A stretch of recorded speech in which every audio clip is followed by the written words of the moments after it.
दिल्लीतील जंतर मंतर इथं सामाजिक कार्यकर्ते सोनम वांगचुक यांच्या बेमुदत उपोषणाला पाठिंबा देत देगलूरमध्ये काँग्रेस, महाविकास आघाडी आणि विविध सामाजिक संघटनांच्या वतीनं निदर्शनं करण्यात आली। आंदोलनानंतर उपविभागीय अधिकाऱ्यांमार्फत केंद्र सरकारला निवेदन देण्यात आले। काँग्रेस शहराध्यक्ष मोगलाजी शिरसेटवार यांच्या नेतृत्वाखाली झालेल्या या आंदोलनात सोनम वांगचुक यांच्या मागण्या तातडीनं मान्य कराव्यात, तसंच केंद्रीय शिक्षण मंत्री धर्मेंद्र प्रधान यांनी नैतिक जबाबदारी स्वीकारून राजीनामा द्यावा अशी मागणी करण्यात आली। शिक्षण व्यवस्थेतील कथित अनियमितता, परीक्षा प्रक्रियेतील गैरप्रकार आणि केंद्र सरकारच्या भूमिकेबाबतही आंदोलनकर्त्यांनी नाराजी व्यक्त केली। महावितरणाच्या कारभाराचा निषेध, शेतकऱ्यांचे प्रश्न, नीट आणि टीईटी पेपरफुटी या प्रकरणातील कारवाई, स्मार्ट मीटरला विरोध आणि लडाखचे पर्यावरणवादी सोनम वांगचुक यांच्या आंदोलनाला पाठिंबा या मागण्यांसाठी उमरग्यात काँग्रेसच्या वतीनं रास्ता रोको आंदोलन करण्यात आलं। युवा नेते आश्लेष मोरे यांच्या नेतृत्वाखाली, मार्गदर्शनाखाली आणि जिल्हा परिषद सदस्या लता मोरे यांच्या नेतृत्वाखाली झालेल्या आंदोलनाला संभाजी ब्रिगेडनं जाहीर पाठिंबा दिला। आंदोलनादरम्यान शेतकरी, विद्यार्थी आणि सर्वसामान्यांच्या प्रश्नांवर सरकार विरोधात घोषणाबाजी करण्यात आली। महावितरणाच्या कारभारामुळे कमी दाबाचा वीज पुरवठा, ट्रान्सफॉर्मर बिघाड आणि शेतीचं नुकसान होत असल्याचा आरोप करण्यात आलाय। तसंच नीट आणि टीईटी पेपर फुटीतील दोषींवर कठोर कारवाई, दुबार पेरणीग्रस्त शेतकऱ्यांना मदत आणि स्मार्ट मीटर सक्तीनं बसवण्याची प्रक्रिया थांबवण्याची मागणी करण्यात आली। आंदोलनात सोनम वांगचुक यांच्या आंदोलनाला पाठिंबा व्यक्त करण्यात आलाय। विविध मागण्यांचे निवेदन उपविभागीय अधिकाऱ्यांना देण्यात आले। यावेळी काँग्रेस, संभाजी ब्रिगेड आणि विविध संघटनांचे पदाधिकारी आणि कार्यकर्ते उपस्थित होते। नांदेड जिल्ह्याच्या लोहा येथील जुना लोहा स्मशानभूमी लगत असलेल्या राष्ट्रीय महामार्ग 361 वरील उड्डाण पुलाच्या मध्यभागातून पाणी झिरपत असल्याची बातमी न्यूज मराठी 24/7 या वृत्तवाहिनीनं प्रकाशित करताच संबंधित विभागानं तातडीनं दखल घेत घटनास्थळी कामाला सुरुवात केली। यापूर्वी पुलाला तडाच पडल्याची चर्चा रंगली होती, मात्र अधिकाऱ्यांनी तो एक्सपान्शन जॉईंट असल्याचं सांगितलं होतं। तरीही पाणी झिरपत असल्यानं नागरिकांनी सुरक्षेबाबत चिंता व्यक्त करत सखोल तांत्रिक तपासणीची मागणी केली होती। या पार्श्वभूमीवर विभागानं तातडीनं दुरुस्तीची कामं हाती घेतली, त्यामुळे नागरिकांनी समाधान व्यक्त केले। अधिकृत तांत्रिक अहवालाची प्रतीक्षा अद्याप कायम आहे। नमस्कार, मी वेदांत कोंडावर, तुम्ही पाहताय न्यूज मराठी 24/7। मी सध्या उभा आहे जुना लोहा जाणाऱ्या या स्मशानभूमी लगत असलेल्या उड्डाण पुलावरती, महामार्ग 361 या ठिकाणी आपण पाहू शकता न्यूज मराठी 24/7 वृत्तवाहिनीने पुलातून पाणी झिरपत असल्याबाबत बातमी प्रकाशित केली होती। त्या बातमीची दखल घेत आता या ठिकाणी आपण पाहू शकता पुलावरील काम सुरू असल्याचं आपल्याला पाहायला मिळतंय। हदगाव तालुक्यातील म्हाताळा इथं सुरू असलेल्या तलावाच्या बांधकामात निकृष्ट दर्जाचं काम आणि अनियमितता होत असल्याचा आरोप ग्रामस्थांनी केलाय। ठेकेदार तांत्रिक निकषांचं पालन न करता मनमानी पद्धतीनं काम करत असल्यानं ग्रामस्थांनी संताप व्यक्त केलाय। ग्रामस्थांच्या म्हणण्यानुसार बांधकामाची गुणवत्ता अत्यंत सुमार आहे, भविष्यात त्याचा गंभीर परिणाम होण्याची शक्यता आहे। याबाबत संबंधित विभागाकडे वारंवार तक्रारी करूनही दखल घेतली जात नसल्याचा आरोप करण्यात आलाय। दरम्यान या प्रकरणाची उच्चस्तरीय चौकशी करून दोषींवर कठोर कारवाई करावी अशी मागणी ग्रामस्थांनी केली आहे। अन्यथा तीव्र आंदोलन छेडण्याचा इशाराही देण्यात आलाय। सुरुवातीची पिचिंग म्हणजे नंबर 1 ची चांगल्या वरच्या लेवलला होती। अशी साधारण किती फूट होती? साधारण हे 10-15 फूट तरी असेल। आणि आता जे पिचिंग आता हे पिचिंग काय आहे, 2-4 फूट 5-7 फूट टाकली, त्याच्यात निष्कर्ष दर्जाचा तुम्ही गोटा टाकला, त्याच्यात गोटा हे बी नाही चांगला, कोण्या एरीचा फुकट आणून टाकायला इतकी। पहिला गोटा पाषाण होता का? पाषाण होता असा। आता हे हे गोटा आहे, पहिला गोटा होय, हे पहिल्या पिचिंगचा गोटा होय, आणि आताचा गोटा ते आहे, हे मुरुम, हे टिकते का? दिल्लीतील विद्यार्थ्यांच्या आंदोलनादरम्यान झालेल्या कथित बळाच्या वापराचा निषेध करत विद्यार्थ्यांच्या मागण्यांना पाठिंबा देण्यासाठी मुजीबभाई मंत्री मंडळाच्या वतीनं जिल्हाधिकारी कार्यालयात मंगळवारी निवेदन देण्यात आलं। संस्थापक अध्यक्ष सय्यद मुजीबभाई यांच्या नेतृत्वाखाली देण्यात आलेल्या निवेदनात विद्यार्थ्यांशी संवाद साधून त्यांच्या मागण्यांवर सकारात्मक निर्णय घ्यावा, तसंच शांततापूर्ण आंदोलनाचा घटनात्मक अधिकार अबाधित ठेवावा अशी मागणी करण्यात आली। यावेळी विद्यार्थ्यांवरील दखल गुन्हे मागे घ्यावे, आंदोलनाशी संबंधित प्रकरणाची निष्पक्ष चौकशी करणं आणि विद्यार्थ्यांच्या प्रश्नांवर ठोस निर्णय घेण्याची मागणी करण्यात आली। मागण्यांची दखल न घेतल्यास संविधानाच्या चौकटीत राहून आंदोलन करण्याचा इशारा मंडळानं दिलाय। या बातमीचा आढावा घेतलाय प्रतिनिधी मोहम्मद रफिक यांनी। प्रभू सावंत मुजीबभाई मित्र मंडळाचा सल्लागार आज आम्ही जिल्हाधिकारी कार्यालयामध्ये दिल्लीमध्ये सोनम वांगचूक जे उपोषणाला बसले होते आणि त्यांना समर्थन देण्यासाठी CJP म्हणजेच कॉकरोच पार्टीने जे पाठिंबा दिला होता त्या ठिकाणी लाखो विद्यार्थ्यांनी त्यांच्या समर्थनार्थ पाठिंबा दिला। विषय असा होता त्या विद्यार्थ्यांचा की पेपर फुटीच्या संदर्भामध्ये जे केंद्रीय शिक्षण मंत्री आहेत धर्मेंद्र प्रधान त्यांचा त्यांना राजीनामा मागायचा होता, पण त्या ठिकाणी RSS प्रणित भाजप सरकारने या ठिकाणी असंही म्हणता येईल आपल्याला की EVMच्या मशीनच्या माध्यमातून जे सरकार सत्तेत आलं त्या सरकारला ही घटना मान्य नाही आणि म्हणून त्यांनी पोलिसच्या बळाचा वापर करून त्या लाखो विद्यार्थ्यांना बेछूट अशा प्रकारचा लाठी हल्ला केला। त्याच्यामध्ये बरेचसे विद्यार्थी जखमी झाले आणि म्हणून न्याय मागणाऱ्या जगातल्या सर्वश्रेष्ठ या भारतीय घटनेची या ठिकाणी पायमल्ली होत आहे आणि म्हणून या ठिकाणी भारतामध्ये विद्यार्थी शिकलेत, आता दडपशाही सहन करणार नाहीत, म्हणून ह्या दडपशाही सरकारचा निषेध करण्यासाठी म्हणून या ठिकाणी मुजीबभाई मित्रमंडळाच्या वतीनं या ठिकाणी संस्थापक अध्यक्ष स्वतः मुजीबभाई आणि शिष्टमंडळाच्या वतीनं या घटनेचा दिल्ली येथील झालेल्या घटनेचा निषेध करण्याच्या उद्देशाने आम्ही जिल्हाधिकाऱ्यांना हे निवेदन दिलेलं आहे। आणि हे भाजपचे जे सरकार आहे तर नुसत्या शिक्षण मंत्र्याचाच राजीनामा नाही तर मुजीबभाई मित्रमंडळाच्या वतीनं आम्ही शासनाला अशी मागणी करतो की हे सरकार सुद्धा कुचकामी आहे, दंडेलशाही सरकारची वाढलेली आहे आणि म्हणून नरेंद्र मोदींनी सुद्धा राजीनामा द्यावा अशा प्रकारचं मुजीबभाई मित्रमंडळाच्या वतीने या ठिकाणी आम्ही मागणी करतो। आणि दिल्लीमध्ये विद्यार्थ्यांवर जे लाठी हल्ला झाला त्या घटनेचा आम्ही निषेध करतो आणि अशा प्रकार जर समजा या सरकारचा नाही थांबला तर मुजीबभाई मित्रमंडळाच्या वतीने या ठिकाणी पुन्हा सुद्धा त्या विद्यार्थ्यांना पाठिंबा देण्यासाठी आंदोलन छेडण्यात येईल एवढा इशारा देऊन मी माझ्या दोन शब्द संपवतो। मी गंगाधर कोंडीबा वडणे, सय्यद मुजीबभाई मित्रमंडळाचा जिल्हाध्यक्ष, या ठिकाणी मित्रमंडळाच्या वतीने आम्ही जिल्हाधिकाऱ्याला निवेदन दिलेलं आहे। त्या निवेदनामध्ये आम्ही काही मागण्या म्हणजे मागितलेल्या आहेत। त्यामध्ये काल जो घटना घडली दिल्ली येथे सोनम वांगचूक हा जो काही विद्यार्थी होता त्यांच्या नेतृत्वाखाली जे काही विद्यार्थ्यांवर लाठीचार्ज झाला त्याच्या निषेधार्थ आम्ही या ठिकाणी जिल्हा कलेक्टर अधिकाऱ्यांना भेटलो आणि सर्वात प्रथम पहिली मागणी आमची अशी आहे की शिक्षण मंत्री जे काही धर्मेंद्र आहेत प्रधान त्यांना ताबडतोब त्या पदावरून काढून टाकावं आणि त्या दिल्लीमध्ये 70 विद्यार्थ्यांवर जे काही कायद्यानुसार त्यांना पकडून जेलमध्ये डांबलेलं आहे त्याच्यावरची कारवाई मागे घ्यावी, त्यांना सोडावं आणि सोनम वांगचूक जो काही हॉस्पिटलमध्ये त्यांना डांबून ठेवलेला आहे ताबडतोब त्यांना सोडून द्यावं अशा अनेक काही मागण्या आम्ही या ठिकाणी जिल्हा कलेक्टरला दिलेल्या आहे। आणि ते जर मागण्या जर मंजूर नाही झाल्या तर येणाऱ्या काळामध्ये सय्यद मुजीबभाई मित्रमंडळाच्या वतीने या नांदेड जिल्ह्यामध्ये तीव्र आंदोलन छेडण्याचे आम्ही पुन्हा एकदा निवेदन कलेक्टरला आम्ही देणार आहोत आणि या ठिकाणी रोडवर उतरून कायद्याच्या माध्यमातून आम्ही या ठिकाणी आंदोलन करणार आहोत। एवढंच या ठिकाणी बोलतो, थांबतो। जय भीम, जय बुद्ध, जय भारत। छत्रपती संभाजीनगरच्या मध्यवर्ती बस स्थानकाची अवस्था दिवसेंदिवस खराब होते। स्लॅब कोसळणं, कचऱ्याचे ढीग, खड्डेमय रस्ते आणि मूलभूत सुविधांचा अभाव यामुळे प्रवाशांमध्ये नाराजी आहे।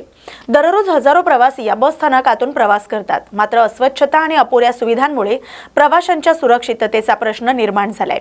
प्रशासनानं तातडीनं उपाययोजना कराव्यात अशी मागणी नागरिक करतायत।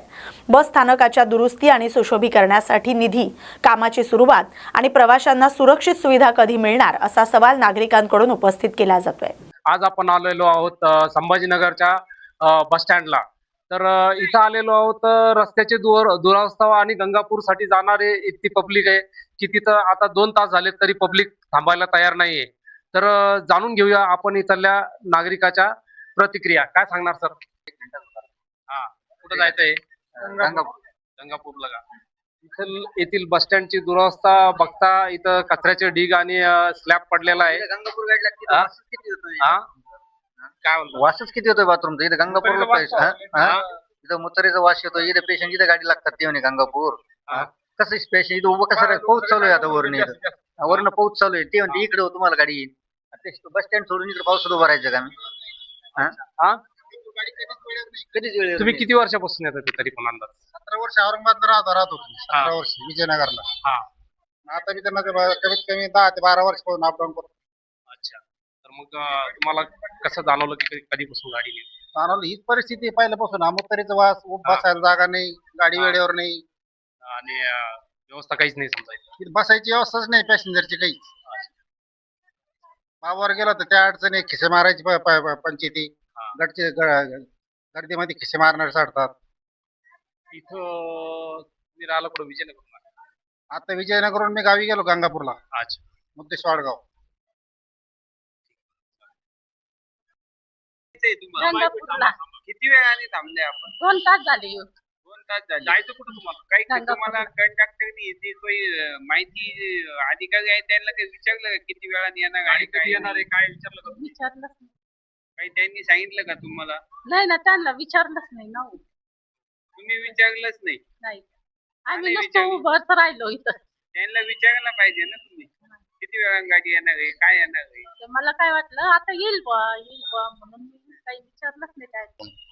अजून गाडी आली नाही. नाही मग तुम्ही काही त्यांच्याकडे काही तक्रार वगैरे सगळं गाड्या गंगापूरहून येत्या. ते म्हणतात तक्रार काय करणार बाबा? त्यांना गंगापूर गाडी कितीला आहे येईल, तिकून येत्या गाड्या. शासनाला काय करायला पाहिजे? आता शासनानं काय वेळेवर सोडायला पाहिजे. जी जाऊ गाड्या आहे 5 गाड्या दिलेल्या आहे गंगापूर आगाराला, त्याच गाड्या फेऱ्या मारतात. तुम्ही असं तिथं विचारायला पाहिजे का? 5 तिथे गाड्या कोणता टाइम आल्यावर आपण गंगापूर गाडी विचारलं आल्यावर लागेल झालं मिटलं. ते व्यवस्थित सांगत नाही का? आणि मग व्यवस्थित काय सांगतील ते?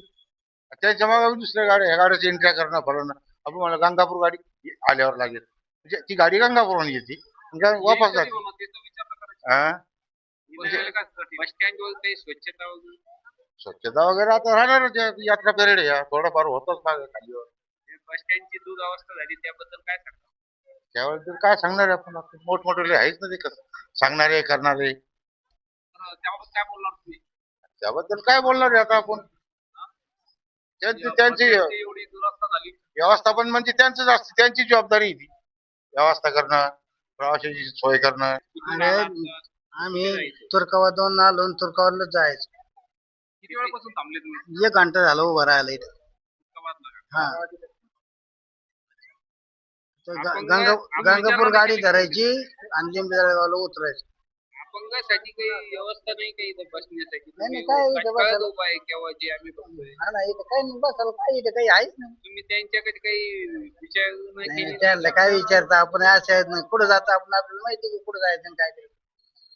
सुविधा पिण्याच्या पाण्याची सुविधाही नाहीये आणि बसायची व्यवस्था पण नाहीये आणि गंगापूरला गाड्या वेळेवर नाहीयेत आणि विचारणा केली तर येतील, थांबा तुम्ही असं उत्तर देतात. म्हणजे व्यवस्थित उत्तर देत नाही. कुठून आला आता? मी इथेच आहे, संभाजीनगरचाच कुठे राहणार आहे. जायचे?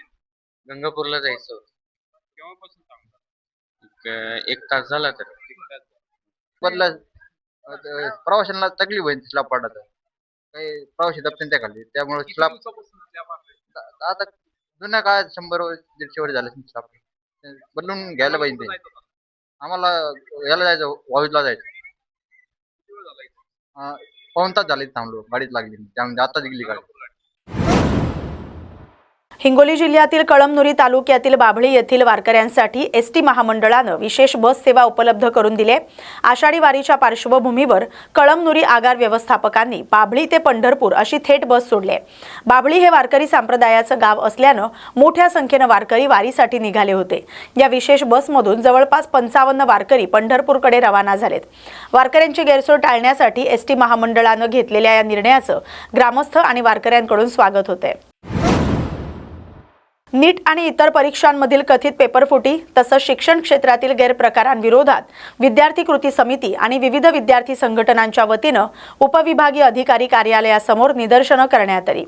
दिल्लीतील जंतर मंतर इथं सुरू असलेल्या विद्यार्थ्यांच्या आंदोलनाला पाठिंबा देत आंदोलकांनी पेपर फुटी प्रकरणी दोषींवर कठोर कारवाई करावी, परीक्षेत प्रक्रियेत पारदर्शकता आणावी आणि विद्यार्थ्यांच्या मागण्यांवर सरकारनं सकारात्मक निर्णय घ्यावा अशी मागणी केली आहे। यावेळी केंद्र सरकारनं विद्यार्थ्यांच्या प्रश्नांकडे गांभीर्यानं लक्ष न दिल्यास आंदोलन अधिक तीव्र करण्याचा इशारा विद्यार्थी कृती समितीच्या वतीनं देण्यात आलाय। दिल्लीच्या जंतर मंतरवर जे सोनम वांगचुक यांचं उपोषण आणि अभिजित दिपके यांचं जे आंदोलन चालू आहे, विद्यार्थ्यांची वारंवार होणारी पेपरफुटी तसेच MPSC ऑफलाईन झाली पाहिजे यासाठी जे आंदोलन चालू आहे, विविध मागण्या घेऊन आज आम्ही उपविभागीय कार्यालय यांच्या मार्फत नरेंद्र मोदी साहेबांना निवेदन सादर केलेलं आहे की जो प्रश्न आहे विद्यार्थ्यांचा हा अतिशय गंभीर आहे।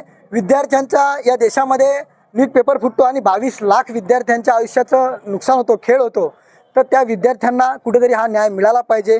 कुठपर्यंत विद्यार्थ्यांनी गप्प बसायचा, अन्याय सहन करायचा, त्याविरुद्ध आम्ही एक छोटासा बंड पुकारून या ठिकाणी निवेदन सादर केलेलं आहे आणि तात्काळ सरकारने धर्मेंद्र प्रधान जे की केंद्रीय शिक्षण मंत्री आहेत त्यांचा राजीनामा घ्यावा, अन्यथा आम्ही ज्या स्वरूपामध्ये दिल्लीमध्ये आंदोलन चालू आहे त्याच स्वरूपामध्ये तीव्र आपण खामगावमध्ये आंदोलन आम्ही करणार याची सरकारने दखल घ्यावी। आषाढी एकादशी निमित्त रेल्वे प्रशासनाच्या वतीनं दरवर्षीप्रमाणे यंदाही अमरावतीहून पंढरपूरसाठी विशेष ट्रेनचं आयोजन करण्यात आलं। मंगळवार 21 जुलै रोजी दुपारी हजारो विठ्ठल भक्त विठुरायाच्या दर्शनासाठी अकोली रेल्वे स्टेशन इथून पंढरपूरकडे रवाना झाले। यावेळी माजी खासदार नवनीत राणा आणि आमदार रवी राणा यांच्या हस्ते या विशेष ट्रेनला हिरवी झेंडी दाखवून रवाना करण्यात आलं। या दरम्यान वारकऱ्यांसाठी फराळाचंही आयोजन करण्यात आलं होतं। राणा दाम्पत्यानं विठुरायाच्या चरणी राज्यातील शेतकऱ्यांना यंदा भरपूर आणि समाधानकारक पाऊस पडावा तसंच सर्वांच्या जीवनात सुख समृद्धी नांदावी अशी प्रार्थना केली। जे आज सगळ्यांच्या डोळ्यामध्ये सगळ्यांच्या मनामध्ये आमचा शेतकरी राजा हा सुखी समृद्ध राहिला पाहिजे आणि जी विदर्भातून जी वारी निघालेली आहे, जे वारकरी निघाले पंढरपूरला, त्या वारकऱ्याच्या डोळ्यामध्ये पण स्वप्न आहे की आमच्या विदर्भामध्ये पाऊस आला पाहिजे। आमच्या विदर्भातला शेतकरी सोयाबीन, तूर, मूग, संत्रा, मोठ्या प्रमाणात कापूस हा विदर्भामध्ये उगते।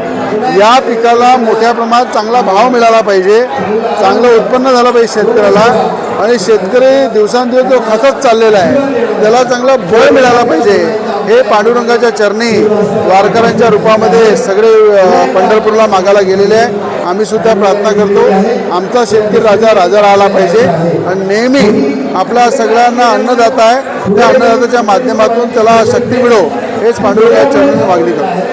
देवाची एवढी कृपा आहे की वाऱ्या सुरू झाल्या, दर्शनाला सगळे वारकरी निघाल्या आणि वारकरीचे सगळ्यांच्या रूपामध्ये विठ्ठोबा सगळ्यांनी पाहिलेला आणि नेहमी आम्ही दरवर्षी याचप्रमाणे त्यांचे दर्शन घ्यायला येतो। पण वारकरी जेव्हा निघाल्या वारीला आज पाऊस सुद्धा सुरू झाला। मला वाटते विठ्ठोबाला हात जोडायची गरज कोणालाही पडत नाही। विठ्ठोबा नेहमी सगळे भक्तांसोबत असते आणि आमचा शेतकरी राजा हा सुखी राहिला पाहिजे याच्यासाठी नेहमी आम्ही प्रयत्न याच्यासाठीच करतो आणि साकडा देवाला हेच घालतो की आमचा शेतकरी राजा हा समृद्ध राहिला पाहिजे नेहमी।